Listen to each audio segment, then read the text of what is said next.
Hello everyone, welcome to our channel education hotspot. जैसे कि आप लोग वीडियो के टाइटल को देख के समझ गए होंगे कि इस वीडियो में हम किस रिगार्डिंग बात करने वाले हैं। इस वीडियो में हम लोग बात करने वाले हैं आपकी आरपीएससी मेंस के एग्जाम में जो आपका सोशियोलॉजी का पोर्शन रहता है। उस सोशियोलॉजी के पोर्शन में आपका सिलेबस, एग्जाम का जो सिलेबस है वो क्या रहता है, प्लस कितने मार्क्स की वेटेज रहती है, किस तरीके से आप उसको प्रिपेयर कर सकते हैं, यहाँ पे हम ये सब बातें करने वाले हैं।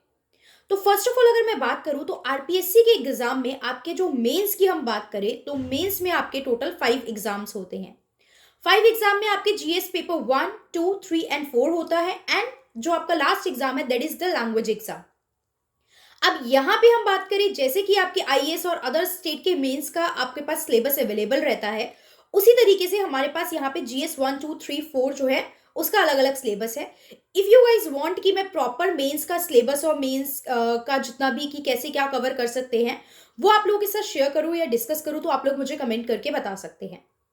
अभी हम लोग बात कर रहे हैं सिर्फ सोशियोलॉजी पैटर्न की, एंड आई ट्राई कि इस तरीके से मैं हर स्टेट वाइज स्पेसिफिक सोशियोलॉजी का सिलेबस और जो कंसेप्ट है, पेपर कितने मार्क्स का आता है, क्या कितनी वेटेज रहती है, वो सब आप लोगों के साथ डिस्कस करूं। तो सबसे पहली बात हम करेंगे जीएस 1, 2, 3, 4 जो आपके आरपीएससी के एग्जाम में होते हैं।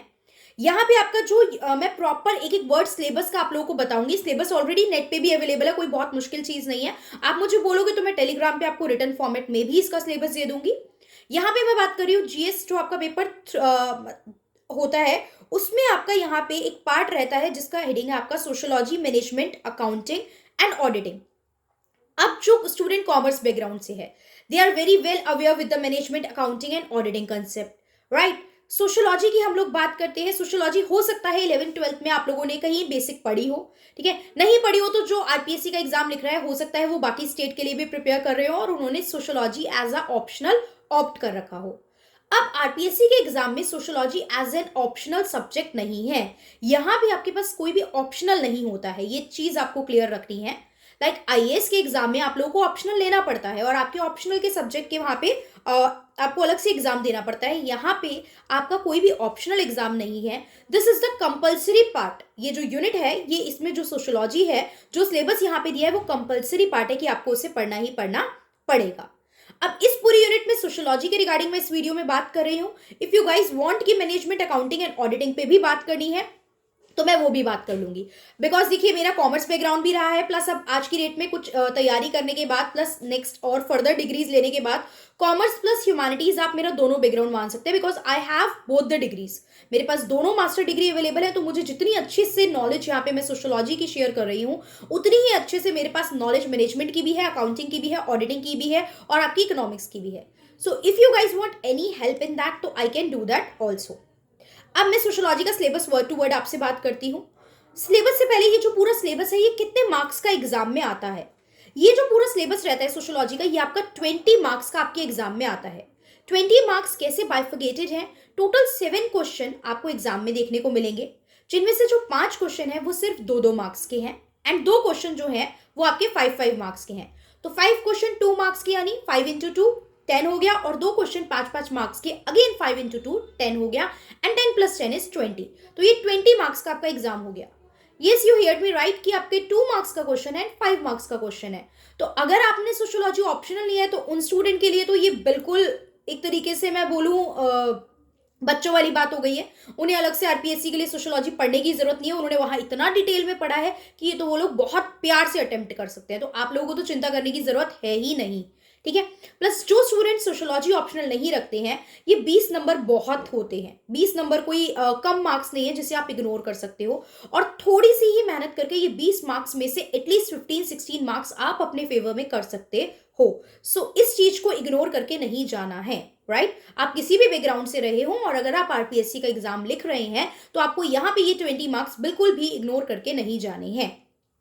सिलेबस की बात करते हैं तो देखिए यहाँ पे पार्ट ए में जो बात की जाती है आपके सोशियोलॉजी में, यहाँ पे सबसे पहली जो बात होती है development of sociological thought in India. अब हमें पता है कि जो सोशियोलॉजी था ना, इसका जो डेवलपमेंट हुआ वो यहाँ से नहीं हुआ। फ्रेंच में रिवोल्यूशन आया, वहां से चीजें स्टार्ट हुई, इमरजेंस हुआ सोशियोलॉजी का, देन ये later on other part of the world में फैला। तो इंडिया में ये किस तरीके से सोशियोलॉजी एज अ सब्जेक्ट जो आज आप और मैं पढ़ा रही हूँ, आप पढ़ रहे हो, मैंने पढ़ा है, तो ये सब कैसे इसका इमरजेंस हुआ, ये बात होती है। प्लस नेक्स्ट जो बात यहाँ पे करते हैं वो हम लोग करते हैं caste and class in Indian society. Indian society में जो कास्ट सिस्टम है, लाइक वर्ना सिस्टम है, ये तो आपने आपको जो छोटे पे एसएसटी वाला पार्ट पढ़ाया जाता है ना, वहां पे भी हमने देखा है कि कास्ट और क्लास को लेके स्ट्रैटिफिकेशन है। रिच क्लास है, पुअर क्लास है, बीच में मिडिल क्लास का इमरजेंस हुआ था, तो वो सब इनका क्या नेचर है, ये कैसे ओरिजिनेट हुई है यहाँ पे, ये फंक्शन क्या क्या परफॉर्म करते हैं। ठीक है, लाइक अगर मैं बात करूं वर्ना सिस्टम है, ब्राह्मण क्षत्रिय वैश्य शूद्र था, सोसाइटी में इस बेसिस पे डिवीजन देखने को मिलता था। तो ये किस बेसिस पे था, ऑक्यूपेशन के बेसिस पे था, ये क्या क्या फंक्शन परफॉर्म करते थे, ये सारी चीजें आपको क्या करनी है इस पार्ट में प्रॉपर पढ़नी है। प्लस चैलेंजेस क्या क्या रहते हैं कास्ट और क्लास जो स्ट्रक्चर होता है इसके। उसके बाद प्रोसेस ऑफ चेंज, जो चेंज आ रहा था उसमें कुछ अलग अलग टॉपिक है और बहुत डायरेक्ट क्वेश्चन आते हैं। आई एम प्लानिंग कि मैं आप लोगों के साथ प्रॉपर हर ईयर के जो क्वेश्चन आए हैं, लाइक 20 जो आपके अभी तक पेपर हुए 20, 19, 18, 17, 16, जो प्रीवियस ईयर जितने भी पेपर हैं इनके मैं आपके साथ 20-20 मार्क्स के पूरे पूरे पेपर डिस्कस करने की प्लानिंग कर रही हूँ। तो we'll plan that also, depend upon your response कि आप लोग इफ यू गाइज वांट कि मैं क्वेश्चन आंसर फॉर्मेट में वो सारे पेपर डिस्कस करूँ तो आई विल डू दैट। आप लोग मुझे कमेंट करके बताएंगे कि अगर आपको चाहिए तो मैं विद, जैसे मैं आपके इग्नू के पेपर डिस्कस कर रही हूँ ना, क्वेश्चन लिख के आंसर लिख के, तो मैं इस तरीके से आरपीएससी के, यूपीपीसीएस के प्लस यूपीएससी के I am planning to do that also. ठीक है, तो आप लोग बताएंगे उस चीज को। प्रोसेस ऑफ चेंज में एक बात की जाती है संस्कृताइजेशन के कंसेप्ट की। ठीक है, जब एक लोअर कास्ट अपर जो उसके अपर कास्ट के कल्चर को, ट्रेड को अडॉप्ट करती है। Then westernisation, secularisation relates to your culture, religion and globalisation, integrating your economy with the world economy is globalisation. तो ये सारे प्रोसेस ऑफ चेंज में हम, इतना सा नहीं है जितना मैंने बोला, will study it in detail, हमें पूरा डिटेल में इसको पढ़ के चलना है। एंड पता है अब जब ये चीज आप यहाँ पे पढ़ रहे हो ना, सो ये आपको सिर्फ यहाँ पे नहीं, ये आपको बहुत सारी और जगह भी हेल्प करने वाली है, राइट। कहीं ना कहीं पॉलिटिकल एस्पेक्ट में, पॉलिटी में आपने पढ़ा होगा तो वो यहाँ हेल्प कर देगा। हिस्ट्री के एस्पेक्ट में बात करें तो दिस विल हेल्प। फिर है challenges before Indian society, India की सोसाइटी में क्या क्या प्रॉब्लम आती है। अब आप और मैं इंडियन सोसाइटी में रह रहे हैं तो ये जो चैलेंजेस के नाम है हम लोग बहुत अच्छे से लिंक कर पाएंगे, बट प्रॉब्लम क्या रहती है एग्जाम में, कैसे लिखे, कितना लिखे, किस थिंकर का नाम कहाँ पे यूज करना है, ये अगर पहले से प्रिपेयर नहीं है तो ये काम नहीं कर पाओगे और मार्क्स उसी के मिलते हैं। बहुत भाषा को ऊपर नहीं लेके जाना है, दम बनाना है अपने आंसर में, ये काम करना है आपको। आप ये नहीं कि बहुत अच्छे अच्छे इंग्लिश वर्ड हमने फेंक दिए तो एग्जामिनर इंप्रेस हो जाएगा, नहीं, आप यहाँ पे क्वालिटी कंटेंट यूज करेंगे। कहीं पे किसी थिंकर का नाम है, कहीं पे कोई एग्जाम्पल है, कोई बड़ा केस स्टडी है, कुछ भी ये चीजें हम यूज करेंगे सो दैट हमारे आंसर को एक वेटेज मिले और हमें अच्छे नंबर मिले, राइट। चैलेंजेस क्या है, इशू ऑफ डोरी नंबर 1, ठीक है, डिवोर्स, चाइल्ड मैरिज, करप्शन। अच्छा अब क्या है, अब एक केस अगर आपको याद हो, आपने देखा था कि रिसेंटली हमने देखा था एक फीमेल डॉक्टर थी, ठीक है, वो फीमेल डॉक्टर थी, वो मतलब अपने घर पे पाया गया कि शी इज डेड। तो वहां पे भी कुछ तो अब प्रॉपरली फैक्ट फिगर हम लॉ के फॉर्म में नहीं लिख रहे हैं, लेकिन that case is somehow belong to the problems related to marriages ना। तो वो मैरिजेस से रिलेटेड कुछ प्रॉब्लम थी कि इतना हाई क्लास एलाइट पीपल, पढ़े लिखे लोगों के बाद भी ये प्रॉब्लम आ रही है, तो हम कहीं ना कहीं ऐसा एग्जाम्पल इसको यहाँ पे मेंशन करके चल सकते हैं, राइट। तो इशू ऑफ डोरी प्रॉब्लम, चैलेंज है, divorce, child marriage, corruption, communalism, ये सब क्या है, ये प्रॉब्लम है। इसके बाद पॉवर्टी, कब से चली आ रही प्रॉब्लम, ना जाने आगे कब तक चलेगी ये प्रॉब्लम। अनएम्प्लॉयमेंट, क्योंकि काम नहीं है लोगों के पास, पॉवर्टी है, ये सब प्रॉब्लम है मेरी कंट्री में। Drug addiction is the major major major major major issue, right. Drug addiction को लेके क्वेश्चन आने के चांसेस भी बहुत हो जाते हैं। प्लस आज की डेट में आप देख रहे हो लोग कितना नार्कोटिक्स और ये सब लोग कितना सुपर डुपर एक्टिव हो गए हैं, सो दैट ड्रग जो का जो एक तरीके से जाल फैला हुआ है इसको हम पूरी तरीके से खत्म कर दें कि ये कहाँ से है। यंग जो है एक तरीके से हमारा पूरा, it is also kind of terrorism ना, कि ड्रग आपने क्या कर दिया, ड्रग को एक तरीके से स्प्रेड कर दिया, तो जो भी यंग जनरेशन है वो पूरी तरीके से क्या हो जाएगी, अगर ये बहुत ज्यादा वाइड स्प्रेड हो जाएगा, अनप्रोडक्टिव हो जाएगी, और वही अनप्रोडक्टिव तो कंट्री के लिए इकोनॉमिकली, सोशली, पॉलिटिकली हर तरीके से वो नेगेटिव जाएगा, राइट। ये ड्रग एडिक्शन की बात हो गई। प्लस वनरेबल जो सेक्शन होता है, लाइक दलित्स वगैरह हो गए, एल्डरली पीपल हो गए, डिसेबल हो गए, इनको लेके क्या प्रॉब्लम है। अगर आप लोग बाकी और डिटेल में इनके बारे में पढ़ चुके होंगे तो आपको पता है, ठीक है, ये आपका एट्रोसिटीज एक्ट को लेके एक्ट आ रखा है for the prevention of these people. जब आप प्रॉब्लम्स पढ़ोगे तो इनको प्रिवेंट करने के लिए भी कुछ स्टेप लिए गए हैं, तो वी विल ऑल्सो, मतलब उसको भी थोड़ा सा हम लोग देख के चलेंगे, राइट। फिर आता है जो इसमें नेक्स्ट टॉपिक आपको पढ़ना है, ट्राइबल कम्युनिटी ऑफ राजस्थान। अब ये वो चीज है जो स्पेसिफिक राजस्थान से रिलेटेड है, लेकिन अगर आप ये पढ़ते हो तो बाकी एग्जाम में आप इनका कहीं ना कहीं एग्जाम्पल लिख सकते हो। अब आप सोचोगे ये क्यों पढ़ के जाना यार, ये सिर्फ आरपीएससी में आ रहा है, मैं तो यूपी पीसीएस के लिए, आईएएस के लिए, बिहार के लिए, एमपी के लिए, हर जगह के लिए प्रिपेयर कर रहे हैं हम लोग, तो वाई टू प्रिपेयर दिस, इस सेक्शन को हम छोड़ देते हैं। तो क्यों छोड़ना है, आप इसको भी प्रिपेयर करके जाओ, अगर एग्जाम में आएगा तो करके आओ, ठीक है। प्लस आप इसका बाकी सब्जेक्ट में कैसे यूज कर सकते हो कि कोई क्वेश्चन आया है तो आप इन जो आप यहाँ पे ट्राइब्स के बारे में पढ़ोगे ना, उनको वहां पे एज ए एग्जाम्पल शॉर्ट में यूज कर सकते हो। नॉलेज कभी वेस्ट जाती नहीं है, आपको उसको कैसे कहाँ यूज करना है ये आपको सीखना है।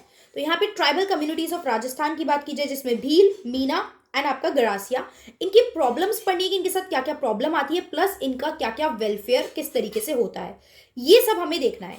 So this is the whole syllabus of sociology, जो आपका 20 मार्क्स का एग्जाम में आपसे पूछा जाएगा। 2-2 नंबर के 5 क्वेश्चन आएंगे। आप सोच रहे हो 2 नंबर यार कितना कम याद करना है, कितना कम लिखना है, बहुत डिटेल में नहीं करना है। तो 2-2 नंबर के ये 5 क्वेश्चन प्लस 5-5 नंबर के 2 क्वेश्चन। तो जो आप 10, 15, 20 नंबर के लिए प्रिपरेशन करते हो in the other exam, in the civil service exam, if you are having sociology as a optional, तो यहाँ पे वो मेहनत बहुत कम हो गई है। आईएएस में आप लोग सोशल इशू पढ़ते हो, सोशल जस्टिस पढ़ते हो, इंडियन सोसाइटी पढ़ते हो, सोशोलॉजी पढ़ते हो, तो वो सब कुछ अगर पढ़ा हुआ है और प्रिपेयर करा हुआ है तो ये तो बिल्कुल आई सजेस्ट आप इसको अलग से पढ़ो ही मत, बस क्वेश्चन उठाओ और आंसर लिख के देखो। And you are free to send me your answers. आप लोग मुझे अपने आंसर्स क्या करो, मेल आईडी educationhotspot0@gmail पे educationhotspot0@gmail पे सेंड कर दो, या फिर आप लोग इंस्टा पे जहां पे भी आपने आंसर लिखा है वो पेज मुझे फोटो क्लिक करके सेंड कर सकते हो। This is for RPSC. IGNOU के लिए तो साइड बाय साइड चीजें चली रही है, इग्नू का मटेरियल और क्वेश्चन आंसर फॉर्मेट में मैं चीजें कवर करा ही रही हूँ। तो if you guys want to follow IGNOU material, because बोला जाता है कि आप देखो आरपीएससी के लिए इग्नू मटेरियल पूरा पढ़ो, अगर आप सिर्फ आरपीएससी दे रहे हो। I am talking about the people who are only targeting RPSC exam, जिन्होंने कोई भी अदर ऑप्शनल एग्जाम नहीं फिल करा, मतलब अदर एग्जाम फिल नहीं करा है जिसमें वो सोशियोलॉजी इंपॉर्टेंट रोल प्ले कर रही है। तो इग्नू का मटेरियल भी पढ़ना है, ये भी पढ़ना है, वो भी पढ़ना है। Don't do that. 20 नंबर का यार कितना पढ़ोगे, इतना सब कुछ क्या पढ़ना है। कहीं पे भी या तो नॉर्मल नोट्स मिल जाए आपको अवेलेबल कि ये सोशियोलॉजी 20 मार्क्स के नोट्स हैं।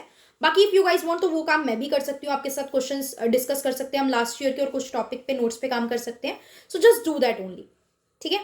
तो आई होप ये वीडियो आप लोगों को यूजफुल लगी होगी, थोड़ा सा सिलेबस क्लियर हुआ है, आपको मार्क्स पता चल गए हैं। ये कंपलसरी वाला पार्ट है, ये ऐसा नहीं है कि आप इसको छोड़ सकते हो या आपके पास ऑप्शन है। ऑप्शनल लेना ही नहीं होता है आरपीएससी मेंस में। 20 नंबर की सोशियोलॉजी ये मस्ट है, जो आपकी ऑडिटिंग अकाउंटिंग वाले पार्ट के साथ, मैनेजमेंट के पार्ट के साथ मिक्स होकर यहाँ पे आता है।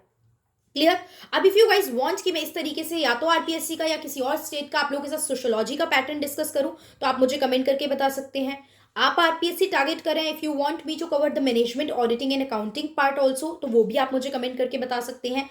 आंसर राइटिंग के लिए I have given you the freedom कि आप लोग मुझे आंसर राइटिंग अपनी सेंड कर सकते हैं। I will check and I will present you the review in the written और in the audio form, whatever will be the suitable mode. मैं उसमें आपको विद इन फ्यू डेज क्या करूंगी, मैं आपको रिप्लाई करूंगी। रेस्ट वीडियोस क्या बनेंगी, क्या रहेंगी, क्या टॉपिक रहेगा, that totally depend upon your response, क्योंकि ये वीडियो बनाई जा रही है ताकि आप लोगों की हेल्प हो। और वो जो जिसमें आप लोगों के डाउट ज्यादा आएंगे, क्वेरी ज्यादा आएगी, इंगेजमेंट ज्यादा होगा स्टूडेंट का, वहीं पे हम लोग क्या करेंगे, वीडियो बनाएंगे। बिकॉज यहाँ पे I am one man army, I am alone making the videos. अभी I do not have a very big team, मैं अभी बहुत ज्यादा बड़ी टीम के साथ बहुत ज्यादा सब्जेक्ट और बहुत ज्यादा कोर्सेज आपके बीच में लॉन्च नहीं कर रही हूँ। बट लेटर ऑन अगर मुझे लगता है, if you guys are showing the interest, अगर आपको लग रहा है, तो जितने सब्जेक्ट मैं करा सकती हूँ उसकी रिस्पॉन्सिबिलिटी मैं अपने सर पे लूंगी। और अगर मुझे लगता है कि आप लोग एक्चुअली में यू गाइज आर सीरियस, तो यहाँ पे मैं अपना थोड़ा सा जो ग्रुप साइज है टीचर का वो थोड़ा सा इंक्रीज करने की कोशिश करूंगी, सो दैट आपको सब कुछ इसी प्लेटफॉर्म पे मिल जाए। ओके, सो आप कौन कौन सा कॉम्पिटिटिव एग्जाम टारगेट कर रहे हैं, B it RPSC, UP PCS, Bihar, MP, Rajasthan, Jharkhand, whatever, ठीक है, आप लोग मुझे कमेंट करके बताएंगे। और इसके अलावा if you guys are targeting any one day exam, SSC, मतलब नाम सबको पता है, I am not taking the name, जो भी आपके स्टेट के हैं या फिर अदर सेंट्रल एग्जाम है, if you guys are targeting any one day exam, तो भी आप मुझे कमेंट करके बता सकते हैं। I will also try to look upon that. So that's all for this video. If you guys still have any doubt pending or remaining, तो आप लोग मुझे कमेंट करके बता सकते हैं। I'll try to make that doubt clear in the next video, या फिर किसी एक दिन हम लोग लाइव सेशन कर लेंगे जिसमें Q&A सेशन रखेंगे, जिसमें आप अपने क्वेश्चंस पूछ सकते हैं, and I'll give you the answer for that. So I hope ये वीडियो ने आपकी हेल्प करी होगी, and further इस अकॉर्डिंग आप अपनी प्रिपरेशन को प्रोसीड कर पाएंगे. So that's all for this video. Thank you for watching.